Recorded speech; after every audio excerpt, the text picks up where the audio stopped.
when I'm working with someone face-to-face or on Zoom, I do have to analyze their facial expressions because so often someone is practicing a presentation and they want to come out and good morning, I'm happy to be here today. Today I'm going to talk about, so they're saying they're happy to be here, but their face is completely blank and they look bored or nervous or uncomfortable. So there's a huge disconnect.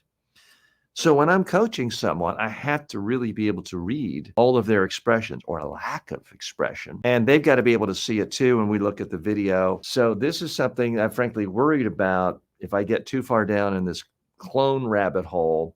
If that never becomes available, the clone being able to analyze it, then it's trouble. This to me is good news if it can actually read someone's face, detect smiles, detect. Now, what would have been more nuanced if it said, you were smiling with your mouth, but not your eyes, so it didn't seem completely authentic. That would have really impressed me there. Rick says, and I want contrarian opinions here. Please do not feel like you have to agree with me. Rick says, I guess I'm a skeptic because of the heavy presentation rehearsed look. Plus, my dang voice to text on my phone gets it wrong 80% of the time. This thing is spot on every time.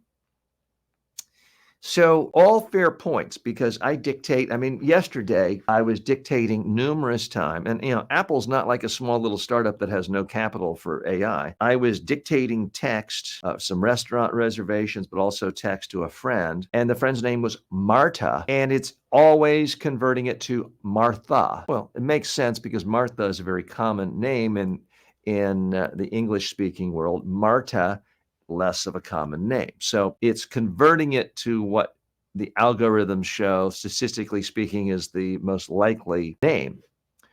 So it's not 100% accurate. I guess the question, Rick, is this new thing, ChatGPT -4o, 1,000 times better, a little bit better? Is it going to be accurate 70% of the time? In which case, if you're in high precision fields like medicine or law, does that make it worthless? Or is it 99.9% accurate? I have no idea. Again, I'm not a spokesperson for OpenAI or ChatGPT 4-0 or -4o. So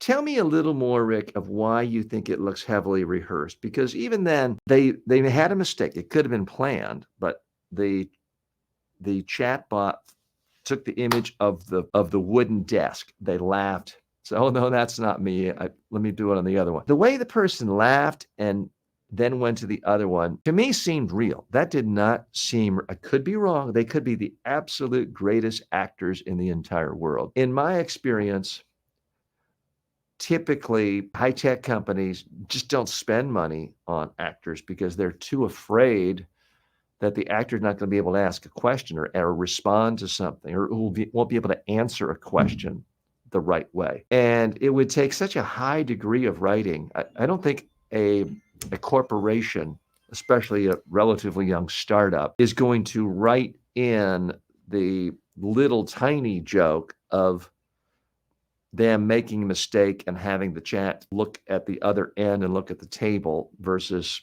the picture of him smiling.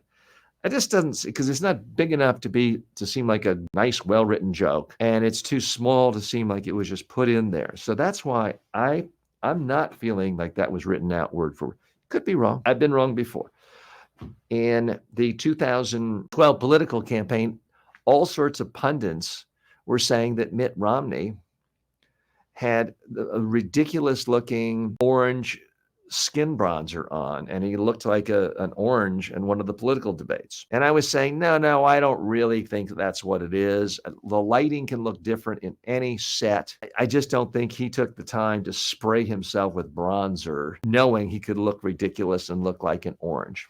And this is 2012, before it became widely acceptable for certain political figures to have giant orange makeup on all the time. Well, it turns out I was completely wrong.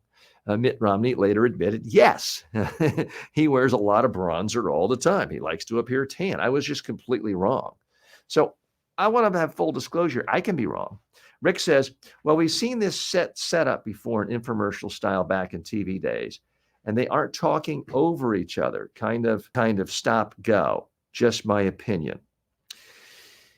So you're saying the fact that they aren't talking over each other makes it seem unnatural.